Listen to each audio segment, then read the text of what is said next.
Hello, all, and welcome to the Fantasy and Sci-Fi Fanatics podcast. I'm your host, Daniel Coolbaugh.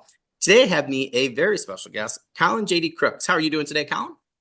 I am awesome. Thank you, Daniel, for having me on. I'm so happy to be here. This is amazing. Thank you very much. Yeah, not a problem. I was happy. I saw you on TikTok, and this book cover like caught me instantly. And then I was looking you up, and then I was like, oh my God, he has two of them. And the blurb sounded right up my alley. So I was so happy that we could connect. And thank you so much for sending me both. I was afraid to bring out the other one because I really like that book cover in particular. The illustrator in me was like, oh my God. And it just the blurb really spoke to me for both. So happy that we could connect and get you on today and talk to you about your Totally. book. So Really beautiful book covers done by Daniel Schmelling, who's a very, very talented artist. I was looking up more of his work, and I was like, this is really incredible. So yeah, so really great move. Getting both of those covers in. So, but we'll start there with that first question. What has your writing journey been like up until this point? It has been early mornings and scraps of stolen time. I have fit in writing my novels whenever I can. I started writing my first book around when my first child was born, and like we didn't sleep for 2 years. So I wrote that book in a sleep deprived haze. Right in between customers at work and 5 a.m. wake ups, while trying to fit in, a growing family, martial arts, exercise, and all that stuff. I call it the grind. Yes, yes, it is. Right. But it's a passion. I love doing it. Right. And I just like if I miss a day, I just don't feel fulfilled or happy Yeah. without it. Right. So No, I totally feel like I'm right there right now. I try to get as many words, done before my son was born. Things just happen, work, and I've switched jobs a couple times just for necessity's sake after the pandemic. And yeah, I totally feel you. Like I'm literally like last night I couldn't do anything between my son. I had yeah, work, so I was like, oh, I didn't get anything written yesterday, but I was on like a roll, with something I was working on and editing. So I definitely can't wait to get at least 10, 15 minutes tonight, right? And maybe, get more. But it's funny because I was listening to Herman Stewart I think it was like Edward Ashton was talking and he's like, he goes, a lot of my first two, three books I wrote in 15-minute intervals per day, right? So for me, yeah. those writing sprints have been really key. This year's been a little harder because I have more responsibilities at work. We're like rebuilding a whole program here at my school, which is like multiple programs. So by the time I get home, I feel like my brain's fried, but I keep trying to. I just think if I get, 15 minutes worth of work done, it's better than nothing. So, Totally. I try to do a word count, right? Like I try to do 1,000 words a day, right? I juggle with dictation and I juggle with typing. I've tried that like brain frequency music. oh, yeah, And it really just depends on the day, right? If I can yeah. sit outside in the sun and dictate, I will literally pump out 1,500 words in 20 minutes, half an hour, right? And then other days it's the 5 a.m. grind, chugging the coffee, struggling to get out 500 words, right? You Yeah, know, yeah, yeah, yeah. It's fun.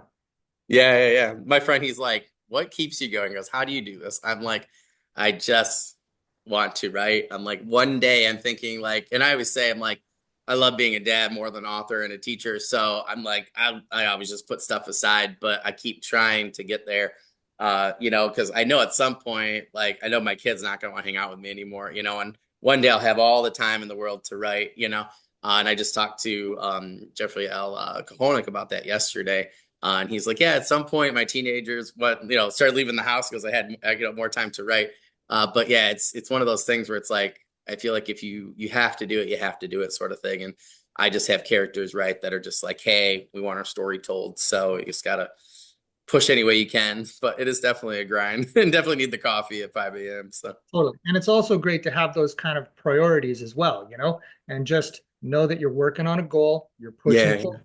Little bits every day add up to a huge, awesome, amazing published book, right? That you can hold in your hands, right? yeah. And, the people in your life need to feel important and loved, right? And that you spend time with them, well, in the time that matters. Yeah, yeah. Well, I had a friend, and he's like, "Oh, you're doing this." He goes, "And then you're doing this." He goes, "Your podcast. There's these things." I was like, I'm just gonna keep doing. He goes, "You got to eliminate something." I was like, "I'm just gonna keep doing everything." I was like, "I'm just gonna stay up a little later. Do more writing sprints in between, Uh, work or something. Like I'll sit there for 15 minutes, and my kid will be chilling. I'm like, okay, time for a sprint.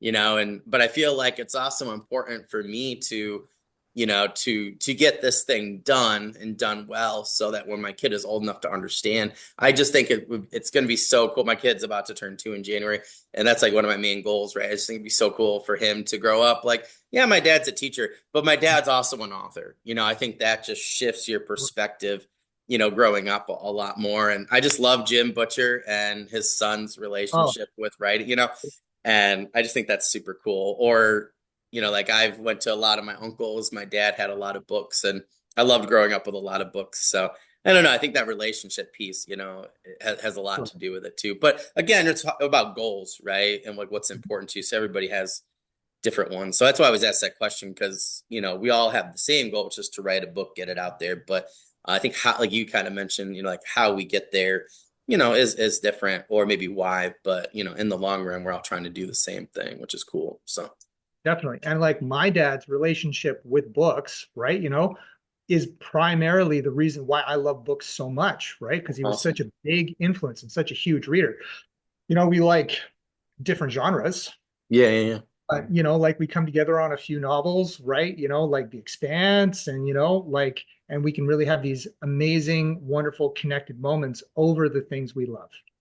Yeah, no, totally. My dad was really into the classics like Robinson Crusoe, Mhm. Shogun, oh, Lonesome Dove, stuff like that. So yeah, like I would say same thing. My mom's like more into romance books or thrillers, mysteries, things like that. And thank God for my uncles, right? Like Yeah, bringing in totally. sci-fi and fantasy and my cousins. But yeah, like yeah, I definitely agree with you. It's really cool when you can. I think it's cool when you have that background. As a teacher, I see that all the time, and I see that as a huge success. So I have a massive library. I think I have enough books, definitely maybe 2 times that, right? Where I could be like an official library in the United States or whatever if I really Yeah, want the plaque. So I think it's always just cool, I think. And I see a lot of kids, who their parents, the same thing. And they always do better in school, and I have to tell them to put the book away, which hurts me, at times. If right. they're reading the Wheel of Time or something like that. But it's always cool. I think we could connect with anybody, right? A young reader in particular, and try and kind of push them more, into some of those more interesting authors or series, or worlds. So I think that's really cool. So they can just find the passion in Yeah, reading, so exactly. that when it comes time to like read a classic, then you actually do enjoy it, Yeah, right? yeah. Rather Yep. than it being an assignment that you have to do and it's Yep. drudgery, right? And it makes the whole experience boring and painful. But if Yep. you know that there's like joy and passion in the words, in the moment, in the images that come into your mind as it grabs you by the soul and takes you for a ride, it's yeah. No, I think that's a great way to put it. Yeah, definitely makes things more enjoyable. I always enjoyed English a lot more, English class a lot more, for that love of reading. But that really leads us to, our next question in particular about genre. So what genre or genres do you currently write in, and why? I am currently writing epic fantasy, and it's because I love epic fantasy. It's, like Tolkien, was my mother's milk, right? It's the book that taught me to read, and I've been immersed in fantasy ever since, right? And the why is a really big question, because I love being taken away by other worlds, that clash of nations, the struggle against overwhelming odds, the magic, the monsters, swords, and the wonder, and I wanted to put all of that love into the books that I wrote. Right. So, that's why I picked epic fantasy, right? And my current books have a very heavy influence of military and progression fantasy, as well as a grim dark aesthetic to them, right? Because I was inspired by, again, the things that I loved, right? Characters like Landman Dragarin and Jaime Lannister and Anamander Rake from the Mhm. Malazan Oh series, yeah. right? I loved him. That Yeah. chain sword, that yeah, Yeah, yeah, yeah. totally. It was Amazing. so awesome. Right. So, I just wanted to put that stuff in my writing. I do write some children's books for my Oh, cool. children, right? However, I haven't moved on looking at publishing or finding an agent for them or anything like that, right? Because they were written for my daughters, right? And so they're theirs. I might move forward on that one day, right? But I'm really focused on finishing the Shards of Etherious, and writing a big series like that is kind of all encompassing, right? And it's with such limited writing time where it would be different if I could do like 4 hours a day and then write a couple Yeah, of yeah. different projects. But when I get like 8 hour a day, if I'm lucky, I am all in one project, as much as I can, right? Yeah, yeah. No, Totally. totally. That's where I have been doing, I've been switching to some of my prequel novellas because it's just easier Yeah. for me. It's just easier for me this year for next year to get that stuff out. People keep asking me, what are you writing? Like, I want to, you're talking about these, what, and I don't know. I just, again, I think that's like each to their own, right? I want to have something out there. I want to contribute. It's cheaper for me to do novellas. I'll run Kickstarter after three, put them in their own anthology, have four products out there. I've had some people talk to me about audio. And they're like, oh yeah, I'll do that, and that seems cheaper too, for what they quoted me and stuff. So I don't know, but it's interesting to see how people do different things, right? So I totally agree with. I think it's too hard to, I had a couple things that sounded really cool to people I talked to. I'm like, yeah, I have this idea. I just kind of, I don't have a lot of writer's block because I'll just move to something else for a day or two and just to keep writing. That's my thing, and then it kind of comes back, and I'll be able to focus on this thing. But yeah, I think it's interesting to see how people do different things, and why they do different things, particularly in genres. But I agree with you. I think write what you love, right? That's what Jeff and I talked a lot about in our previous interview. Same thing. He does a little bit different subgenres for fantasy, but I think all of us love particular things about fantasy. I love sci-fi, I love horror, but for me, like fantasy is just really fun. I discovered fantasy a little bit later, like middle school. Like I discovered The Hobbit, Knight's Word, which was a great book, The Forgotten Realms, stuff like that, Dragonlance, and after that, I never stopped. So sci-fi had to share me with fantasy. Okay. So yeah, Yep. it's really cool. Yeah. Uh, yeah, When I first started writing my series, I was elbow deep in A Song of Ice and Fire, oh, right? nice. Joe Abercrombie, Mark Lawrence, Mhm. right? Jim Butcher as well, right? So they had huge influences on the direction in which I was writing this story, right? So, right, like I've got more books in my brain than I have time to write, Yeah, yeah, yeah, yeah. Well, I have 7 books planned for this series, Oh, right? cool. And then I've got like 3 or 4 other series that have just never left my brain and just keep poking me. Hey man, let us out, please. You Definitely know know, that feeling. yeah. That's awesome. Well, I'm glad to see, right, that I love I had a couple private conversations with some readers, and they're like, "What do you like?" I'm like, "Well, my problem is some people I love the characters they wrote, but it's a trilogy." I had that problem a while back with an author. I absolutely love the character. I'm like, "Can we go back to this amazing?" And they sold really well. But they're like, "Yeah, I'm kind of done." I'm like, "Oh, like that's one I wish I had gotten 5 or 7." I had Kelly McCullough on, with the Dark Blade series, season one, and I was so happy. Like he's working on like 3 more. I had like 7 books, 3 more for the series. But I'm a huge Jim Butcher fan, like you said, especially for urban fantasy. And um, I am actually on book 8 for Dresden Files right now, and I don't Oh yeah, know. I love the longer series. I think we're just totally. kind of used to it at that time, right? When we were growing up and reading those. So I agree with that. So I just think that's cool because I think longer series for me, when you can develop a character more and you get to envelop yourself in the world more, I think is really, really cool. So Definitely, definitely. Jim Butcher is one of my favorite authors. The Dresden Files, I freaking love it. Like, and just the way he does his character development of Harry, it is yep. just a really slow, incremental, like change, and it's all about him getting his face bashed into a brick wall. he has to learn those lessons really, really hard, and I've never seen another author do such a slow burn character development, Yeah, you yeah. know, right? Like you read a Brandon Sanderson and it's like he starts here at the end of the book, Yep. he's in a different place, and then there's different character development for the next book. Whereas, like the Dresden Files just feels organic. It just feels natural. It feels human, right? Yeah. Rather than that like lesson learned, like obstacle overcome, mountain climbed, what's next, you Yeah, know? yeah.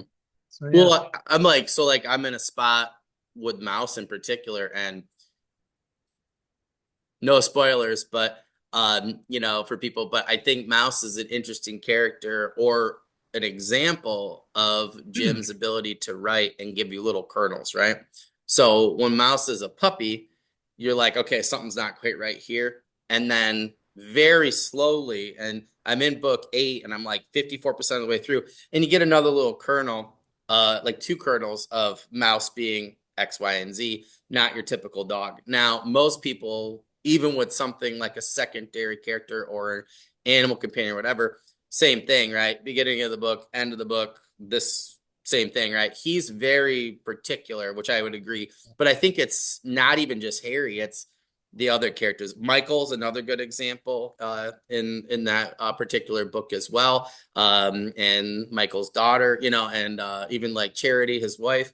But I think even with the secondary characters, like even their development, right, is very. Susan would be another great example. You know, Karen Murphy's a great one. I think he just does such a great job. A lot of people, I think, just focus on the main character too, but he's very incremental with really, I would say, just about anything in there. So yeah, it's a very interesting character study on how an author does that for the world, I would say. Even he's really incremental. So I would agree, he does everything very precisely. He's like a surgeon to me, is what it looks Totally. like for characterization. So yeah, that's Yeah. super cool. Well, that's awesome. Well, this is next question's one of my absolute favorites to ask people, just about their books in general. So we get to that third question. What are your Shards of Etherious books about, and how'd you come up with this idea?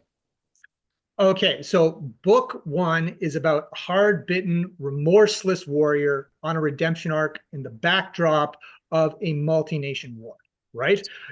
He starts out the book as a complete sociopath, right? He is there to commit an atrocity and he is enjoying every moment of it, right? And then through the events, of that book one, he learns the error of his ways, and I wanted to mimic the character development of the Last Samurai, right? Oh, yeah, yeah. How he like, how he sees the common people, he sees the wrongs he's done in the past, and it just viscerally repulses him what he's done, right?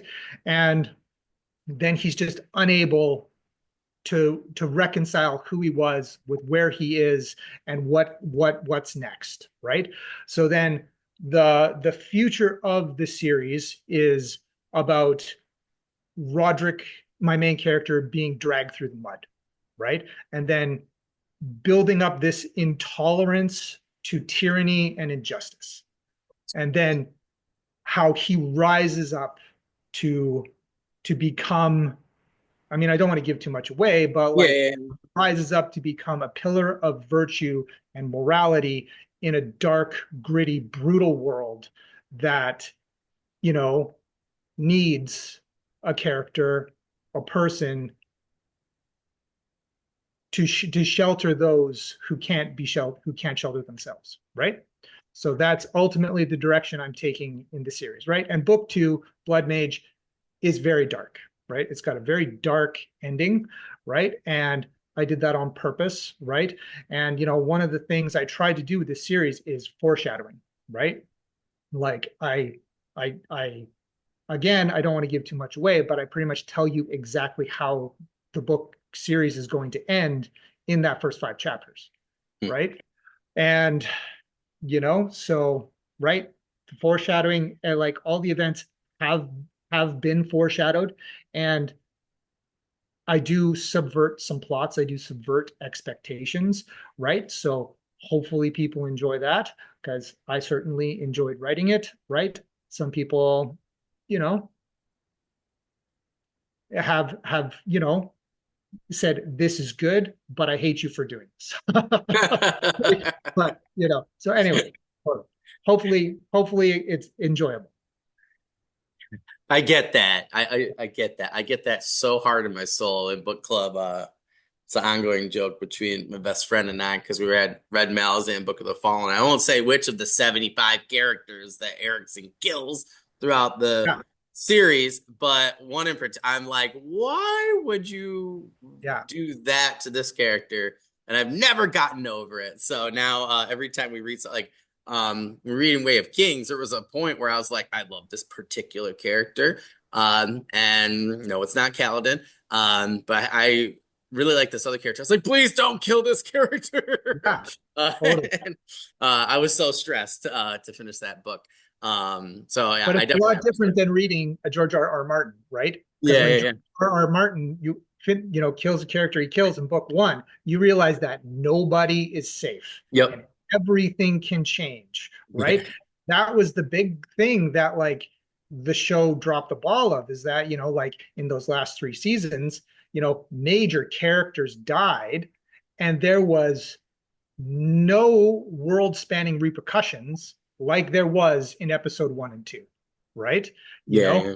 world was so impacted by that beheading in season one, and you could feel the ripples on the other continent, Yeah. right? No, I feel like that's very fair. I remember at that time too, like talking to my writing friends because I had just started to make real author friends, like writing friends, and we just like very shocked. And my friends like, "Have you read the books?" I was like, "No, we're waiting for the rest to come out." And, yeah, that Yeah, first yeah, couple episodes, I was like, "Oh, I love Sean Bean." Oh my yeah. God. And then after that, I was Totally. like, "Wow." As if that wasn't foreshadowing, right? Yeah, yeah, yeah, yeah, Yeah, yeah. totally. Totally. Yep. All After right, you that, I asked just about yeah. yeah. You That's asked it. about like other inspirations, Yeah, right? yeah, yeah, yeah, yeah. Like the inspiration for my main character was absolutely Darth Vader, right? Oh, cool. Like I wanted like that like when he walks into the Death Star and he's choking people with his hands and everybody is just totally afraid of him, and then he bows to the Emperor, right? So that was definitely one of the inspirations, and I was just really disappointed with the way Anakin Skywalker was handled in episodes one, two, and three. You know, Yeah, like I I do was know. expecting, like this virtuous warrior to embrace the dark side and slaughter all the Jedi. That is that's what we had been told that episode one, two, and three was going to be. And we got a political love story, right? Yeah, yeah, yep. I kind of wanted to do that redemption arc differently, right? Mm, that's Or cool. like a fall from grace as well, right? One of my other characters in the series is going to have a fall from grace, right? So, that was super interesting.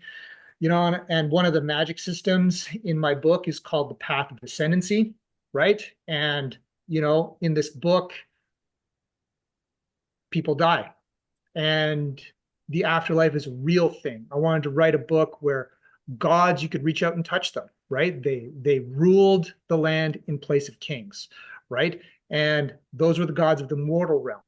And then in the night sky, you can see the afterlife. It's a physical place, right? Oh, that's cool. And each world, each solar system is inevitably being drawn to the center of their spiral galaxy where they will be torn apart and absorbed into the afterlife, right? That's cool.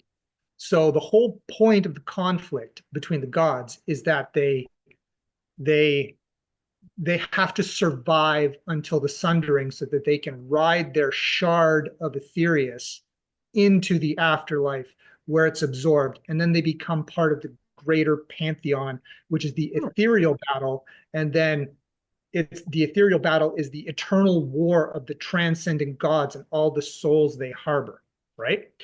Um, and so, like, one of the main inspirations for that was that old show Highlander, how you had these Huh. mortals walking around, cutting each other's heads off, Yeah. hanging each power, right? Because a soul can die, they can go to the afterlife, and then they can come back with, if they fight their way free of the afterlife, they can be returned to their body, and they arise as an arisen, right? Which is this uh, kind of like proto god, right? Where they are, they hunger for blood, they need souls to consume, right? So they can, by their actions, they can like become more virtuous or more evil, and then that brings them on the spectrum of being, a divine being, or a, descendant, like a fallen god or a demon, right? And so, based on whether they, kill and devour the souls of, more demons or ascendants, that affects where they are on that spectrum, right? So, yeah, totally. That was definitely one of the influences as well. Oh, that's super cool. Cool. No, that's really neat. Um, yeah, I just find it interesting because, you talked about Anakin, um, and, I thought Hayden Christensen got a lot of grief for George Lucas's crap is really how Oh, I oh, see yeah. it, and the other like writers and stuff. Um, but yeah, I was really disappointed because I remember reading, like I read so many Star Wars books and I was so excited for Phantom Menace to come out. And I remember there was like a book that literally talked about, the battle on Mustafar and stuff like that between like Obi-Wan and Anakin and stuff. And it did subvert a lot of expectations, I think. And I don't think in good ways. Like I think a lot of people, had speculated for a long time, like what that would have been like, whatever. So I find it interesting that you said that because there is a book trilogy from a very famous, there's multiple, but game series that um, the author was like supposed to, I found out later on, was supposed to get like another trilogy. So they were Hmm. promised this, and then the game uh, ended up getting, the company got bought out, and then they're like, yeah, we're not doing these books anymore. And that person got cut out. So I read these three absolutely like amazing like D&D type party stories this in Sweet. this amazing setting, right? Yeah. And then you get to the epilogue. And this was about 8 years ago. You get to epilogue, and because that author was promised another trilogy, they changed the epilogue with one small scene. I know, right? Where one of my favorite characters anybody's ever written grabs this sword that he thought was magic and it's cursed, and then he's overtaken by this sentient sword, and it ends, and we never got anything else. So much like Anakin for you, I would say, or that arc, that crushed me as a reader because and I didn't find this out until about 2 years ago that I just thought it was a horrible ending that they were promised another trilogy and didn't get it, but that really struck me where I'm like I had to rewrite that ending if that makes sense, and I had to write that wrong. So for a lot of the stuff I write, I'm like I always go for that, right? Is like I don't want to ever, granted, right?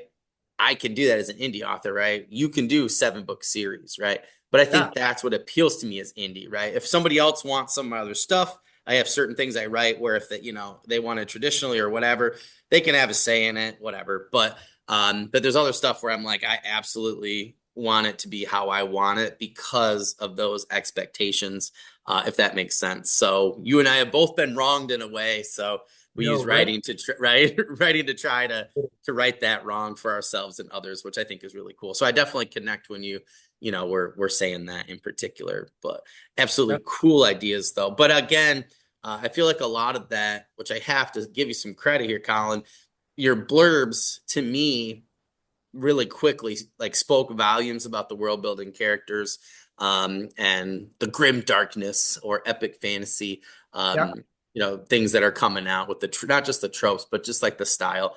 So I think if people are, I always call this a journeyman's podcast. People are just getting started. If anybody wants to check out a good blurb, you got 2 from Colin right now. So check that out. So between the cover, your blurb, for me, that's 60% of the battle is the cover, and the other 40 is the blurb. Well, I don't care about reviews personally. I just, yeah. I don't know. So I just thought that was both were really well done. So I thought that was really cool. And my Um, paper blurb is, I wrote it in first person, right? Specifically because you don't see many epic fantasies written in first person, True. right? Yeah. Well, I needed to say right off the bat, this is what this is, right? And just be unequivocal, because if you're not going to like this, don't read the book, Yep. right? If you need a Yep. third person book, high five, right? All the power to you, right? Yep. No, I Yep. totally agree. Yeah. But I think that's smart of you though, because what you did that might other people might be like, oh, whatever, this isn't for me. That to me was more interesting. As a reader who's read thousands of fantasy and sci-fi books, particularly fantasy at this point, I'm like, I want something a little different. I want something that stands out. I don't know. I want to see something used in a different way. I want to see a cool magic system or some of the things you already talked about for the world building. Like that's up my alley, particularly as a reader slash writer, right? So I don't know but I thought it was a good move on your part to put your cards on the table right from the start. Well, thank I don't you. know. I thought it was cool. So definitely Definitely. drew me in. So just want you to know that. So. I appreciate it. Um, yeah, yeah, for sure. So when it comes to characters, I'm just kind of curious. Talked a little bit about your main character so far, but like, what sort of cast of characters can we expect from this series?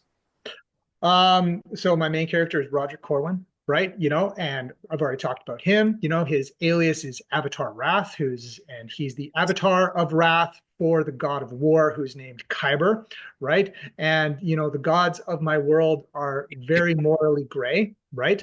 There's some really hard evil characters, right? Like Arrakis, who is the god of the arachnids, which are a sentient spider people, right? There's Lyris, who is the goddess of, winter's bite, and, she infuses her people with the frozen fire, which is like numbs all feelings, right? And like there's the main love interest. Her name is Cassie, and she's a troubled girl from a broken home who, really wants to, you know, um, get her mother's approval, right? And through the course of the books, she realizes she doesn't need it, doesn't want it, and learns to defy and come into her own power and strength, right? And then Hector, who is one who is, you know, starts out as an untrustworthy sort of best friend, right? He plays a fiddle, he's a spy, he's a traveling bard, he goes through the countryside playing for people and spying on what the other allies are doing. But as the book progressed, like him and Roderick really do become really good best friends, right? And so that challenges his undying loyalty to his goddess Enris, Mm. who is goddess of sex, wine, and a good time, right? And yeah, there's fun that she's fun. Yeah, right. So there's gods, and then there's immortals, and then there's the regular, sort of mortals of the world, right? There is the other avatars, Avatar Justice, Truth, and Might. And then one of the other major characters of the series is Sergeant Vanyard, who is a grizzled veteran who Roderick and him have a very deep history together. And I don't want to say any more than that because it might spoil stuff. Yeah, yeah. Well, that's really cool. You said so many like words there. Like if we could Yeah. like light up I'm just saying if we could light up like a bulb behind me where every time you said a word that was like my Google search or just like something that is going to interest me to read your book or the Mhm. series, like we're like ding ding ding ding ding ding ding ding ding. So I can't even like usually I can pick out like two or three. I can't even do that. You just said so many things there that are up my alley, which I think is really cool. And I think it says a lot, right, about readership, right? It's like your audience. So I just wanted to point that out. I think some people they're not sure, right?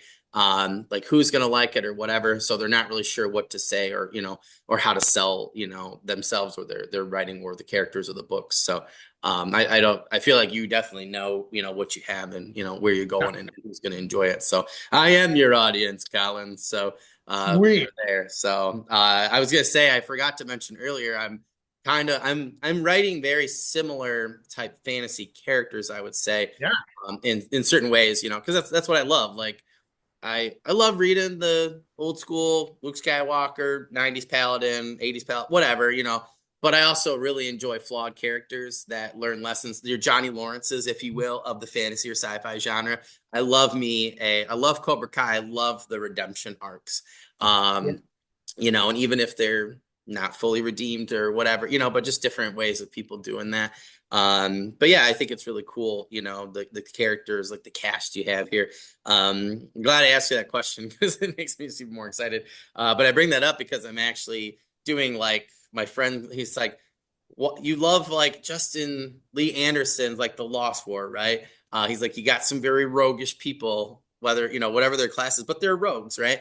And yeah. then like Christopher's like the Black Tongue Thief, right? That's a very roguish party, particularly the main character. For He sure. goes, why don't you just read rogues of some sort, right? Whether it's sci-fi or fantasy. So I have your book on my list, and I'm like going through this like gray hero vigilante or just roguish phase for my 2025 reading. And I was reading through my list yesterday, and it's just like I'm just gonna have a great time because those are the Yeah, characters that I enjoy reading.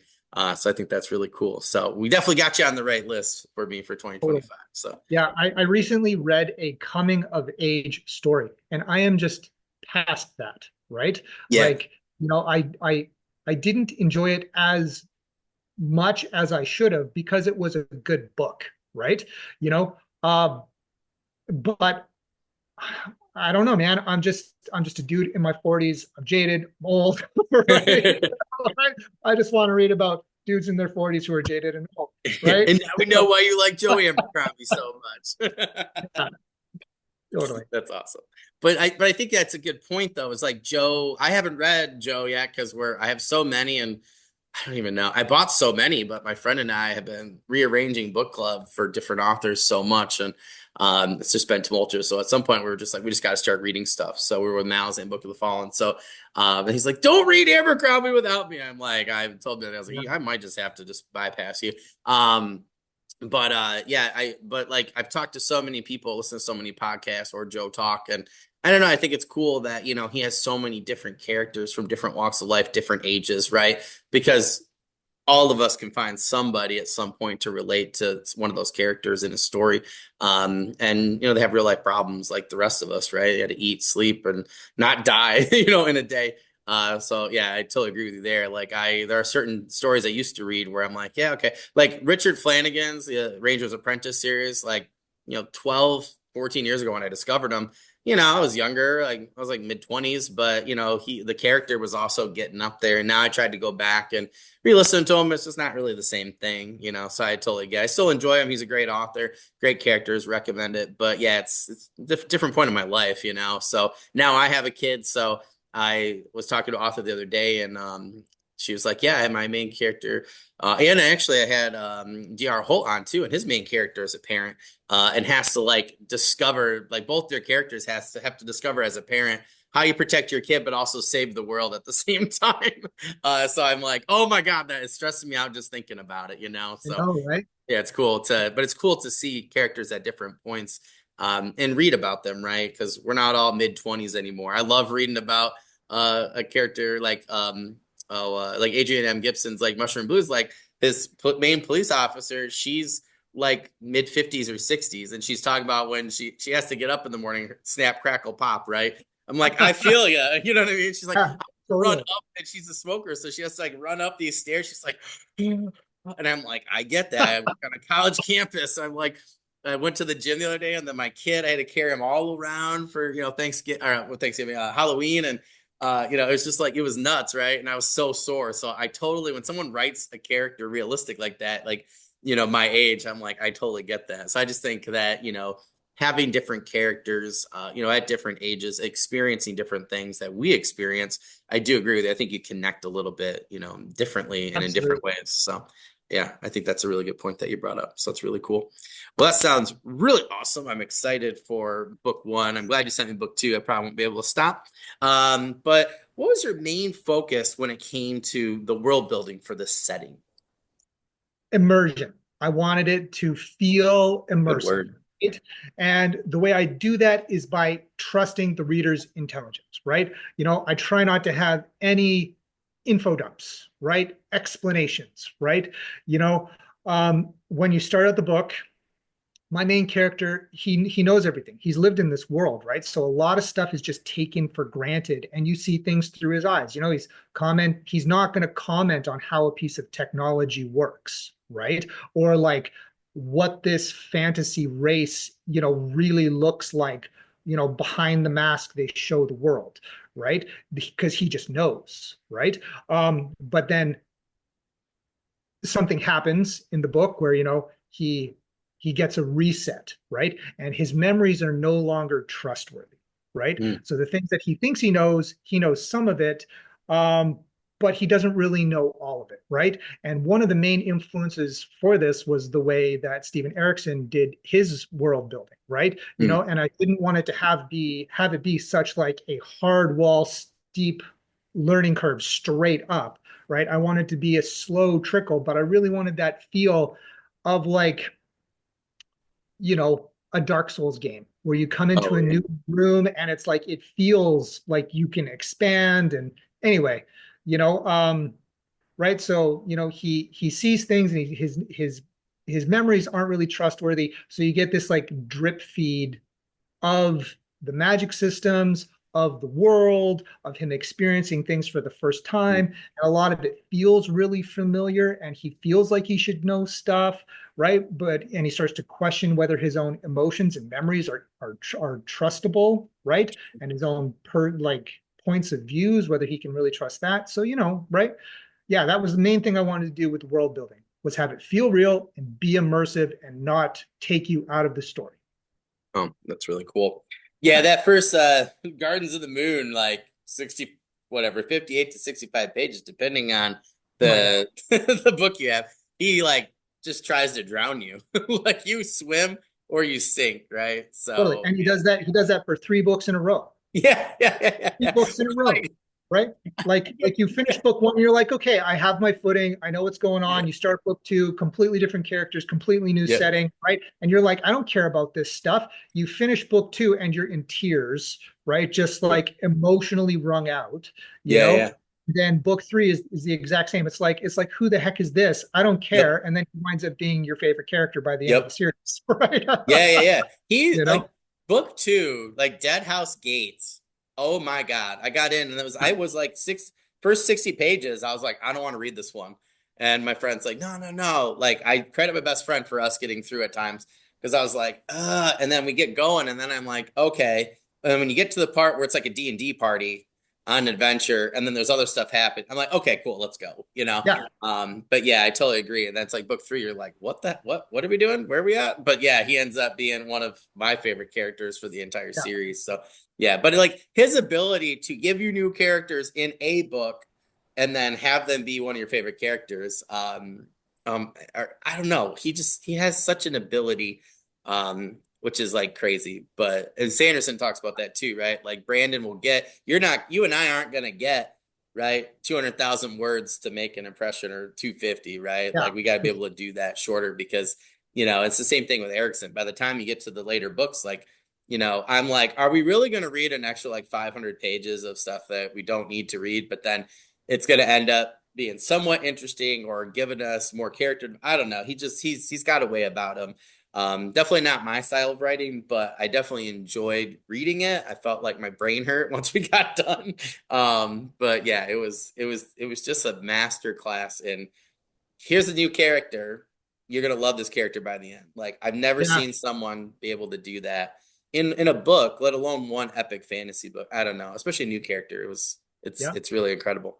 Yeah, well, that's really neat. I love that word though you used, immersion. I haven't had a lot of people I've done a lot of interviews. I haven't a lot of people use that term, so I just love how you use that word in particular, because I think it's a really great way to put it. Like I said, he drowns you, right? But I like how you're trying to immerse. I think that's a really good way to put it. So Totally. I'm gonna That steal is that. I'll like give you the credit. But number one thing for me when I'm reading a book, yeah, right? Is immersion. If I'm taken out of the world, if the character doesn't do something that is the character, right? Or it's very obviously plot armor, or they're using a real world term for something that is in the world, it just breaks the book for me, Yeah, yeah. right? You know, and the book I just read most recently was The Sword of Kaigen by Emma Wang, Mm. and it was amazing world building. It was so good, just everything about the way she did it was great. So, anyway. That one back to my list. I took it off a while back. Had to add it back. That and the Poppy War are another one I'm popping back on. Well, that's really cool. I think immersion's just a great way to put there. Got me. Well, it's funny because I just feel like when we're talking about immersion, I feel like like plot armor. It's funny because my friend was Logan D. Irons was like help me out as like an alpha reader for one of my stories. He's like, I tell you one thing. He goes, you don't believe in plot armor. I was like, oh no. I was like, this guy went through the Oh, ringer. I was like, and that's like the whole point of my prequel trilogy, right? It's like you find out that how this person's life changed. And it's, I don't know. My wife goes, do you ever feel bad about him? I go, don't worry. I go, in his actual series, I was like, he gets his thing. I go, but he gets put through the ringer to yeah, get to the good part. But I feel like that's life. So I think that's fair. absolutely. But that's really cool. What type of magic or fantasy tropes did you focus on, for this book or series, and why? I really wanted to write an original magic system, right? So I do lean on some tropes, right? You can't really write a magic system, I feel, without like, fire, ice, earth, gravity, like some kind of element like you'd see in D&D, Yeah, right? yeah. But I wrote it so that when you start out, it is a soft system. And then it slowly becomes harder, and then we'll get harder with each book as it progresses, right? I have multiple magic systems in the book, right? There's blood magic, there's the path of ascendancy, there's rune magic, and there's imbued weapons, right? So imbued weapons are like enchanted weapons where a god will forge them, and then they can specifically do a specific thing, right? Like my one of my main characters or side characters, Hector, right? He has a lightning whip that he created, and that That's cool. is an imbued weapon, right? Um, rune magic is used by the priesthood, right, as a direct result of their faith through the gods, right? So they'll inscribe a rune in the air, and then it will do a thing based on the written word, right? So like, lightning, boom, lightning shoots out of the word. Like a glass shard and a shard of glass will shoot out, and each god has their own sort of aspect. Um, the path of ascendancy, like I said, is this spectrum, right, where the Arisen start as zero, and then they can go to the good side or the dark side, and it's a flowing scale. It's not solid because I wrote it because I wanted to explore a progression system where the character could regress, right? Oh, yeah, yeah, yeah. You know, Interesting. right? And the way that blood magic works is that they've gone to the afterlife and they've brought a piece of it back, and then they can consume things from the world, right? Be they other deities, spiritual essence from the world, like a place of power, and then they can bring it into their inner realm, which is the piece of the afterlife that they brought back, right? And then they have to use their own blood to take the spiritual and give it physical form, which then rips it from their inner realm and makes it physical in the physical world, right? So if somebody wanted to, create, pull a wolf out of their inner realm, then they'd have to give it enough of their own blood to allow it to take shape, right? So this creates a real hard cap on Yeah, what yeah. can be done, right? Because you will see in a lot of books where they just have one more spell in the tank and it's the one that saves, right? So I wanted to write a magic system where it could really have a hard end and then have actual repercussions afterwards. That's cool. That's awesome. Yeah, that just sounds really neat. I like how you came up with that. Yeah, that's really awesome. We'll have to get you on at some point with some. I have a few people that are coming back in the spring. I was trying to do it this summer. I just got slammed, but we're going to be doing like a couple seminars. So get like three or four authors together. So it'll be cool to have you come with a couple other authors in terms of like the magic systems or world building. I think we'd have a good time. But what can readers expect? Yeah, yeah, yeah. I think it'd be Thank you. awesome. I have a couple in mind. I think it would just pop off. We'd have a really good time. But what can readers expect from these characters and books in the future? I know you mentioned like 7 books. That's really exciting to me. I think that's just really awesome. But I'm just kind of curious that what we can expect in the future. I know you don't want to spoil anything, but other than 7 books, I'm just kind of curious of what we can expect. Um, Okay, so I'm currently working on book three, which is Awakened, right? And then I've got the next 4 books in the series plotted out, right? After this book, I am planning a prequel novella that Oh, follows cool. Sergeant Vanyard, right? It's going to be called Heavy, and he is sent on a rescue mission, like Saving Private Ryan, to go and get the one remaining Heavy from this forward outpost before it is overrun by the arachnid swarm, right? And so that may very well turn into its own trilogy, but I have to write that book. It has been Yeah, yeah, yeah. taking me for a very long time, so I got to get that one out. So after I finish Awakened, I'm going to write that one, put it on my mailing list for free. Right? But what readers can expect from my characters is the the darkest of times can bring the brightest of lights, right? One cannot be redeemed unless they have truly worked for it, right?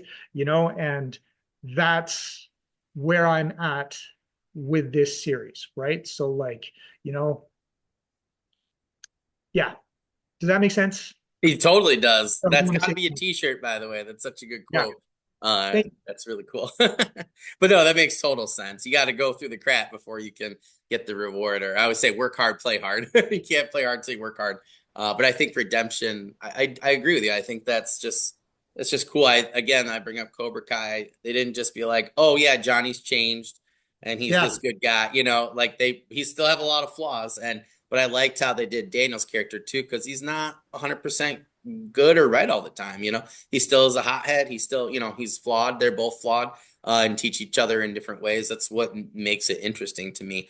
But yeah, I agree with you. That's like I tried to explain to a couple people with a couple characters. I'm like, that's real life to me. Like so I don't know. I love fantasy and sci-fi, but I also think it's interesting to take characters through those real life aspects or journeys and show people like, what they might be like Harry, right? His hand's scarred, right? Can't use it, whatever. Oh, You know what I mean? Yeah, like, you can see his battle wounds literally, physically, mentally, right? So I think that makes total sense. But I think that's why people still root for Harry after so many books, right? Is they see themselves in Harry. So I think that makes total sense with what you're trying to do, in terms of the series and characters. So I think that's really and awesome. that's why I call my series, grim dark, right? It's not dark and extreme for the sake of being dark and extreme, right? There is some real darkness, right? And I wanted it to reflect reality to a capacity, Yeah, right? yeah, yeah. And as people go through a war, there's some real hard things that happen, right? Yeah, And you sometimes have to look right at the darkness, and then also beautiful moments will happen, right? yeah. No, I totally agree. I'm trying to capture some of those things when my character is a veteran and becomes a monster hunter, and it's like the prequel trilogy is like set 2 years, I would say, like before the main series. And I tried to explain to people, I'm like, he's not done, like he's really just starting out. He is gonna do a lot of dumb things before he can get himself figured out. I was that way in a lot of different times in my life, so I want to reflect that. So yeah, I totally get that. I think that I know I think that makes a better story just in the long run, short and sweet of it. I think it's just cool. But again, yeah, I like how you're setting that up for the series. To me, it just sounds awesome. Not just the world building magic, but just like your kind of goal, in general. So I think that's really awesome. I love that type of theme for redemption and learning from your mistakes and just growth, really. So I think that's really cool. And we're winding down in here, but I want to make sure we got enough time for that last question. I know, you talked a little bit already, that previous question for things you have on the horizon, but I just want to make sure we're not missing anything. Sometimes people have stuff, that, pops up last minute or they think of. So do you have any news, updates, or any other current projects, anything like that that you want to share with us before we get done today? Hard at work on book three, right? Stay with me. It will be in your hands soon, right? I am saving to make an audiobook version Oh, of awesome. all the books, right? And that always comes a little bit of a price tag. I am also working on reformatting books one and two to get hardcover copies Oh, out as cool. well, right? So I'm hoping to just have more products, right? Yeah, yeah. And yeah, that's about it. Hard at work, nose to the grindstone, working as hard and as fast as I can, right? Yeah. Yep. It's funny because I feel like with indie in particular, we're like, oh, that it doesn't feel like that's a lot, but that's a lot of stuff, right? That's a lot of products. That's a lot of work. That's a lot of time.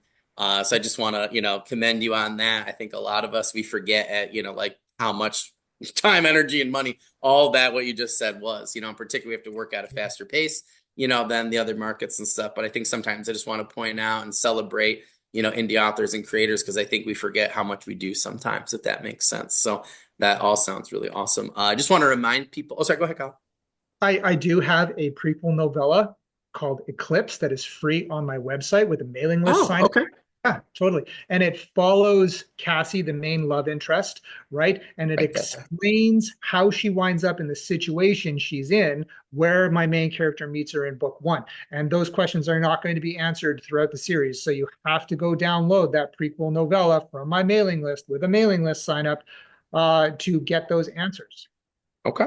Sorry, I'm going to put that in my notes so I can do that tonight because I did not know that. So I'm so glad that you said that. And I always ask this question because something like that always comes up. And you're like on my mailing list. I have to sign up for yours. And I think I got one a couple weeks ago. So I have like 5 of you guys this week. So I'm like one Mhm. down right now. So I got 4 more to go. But I just want to remind people if this is your first time or if you're just coming in at the tail end of the interview, for whatever reason, you can find all of Colin's social links, book links in the description below, anywhere where you're listening, watching, having a good time here.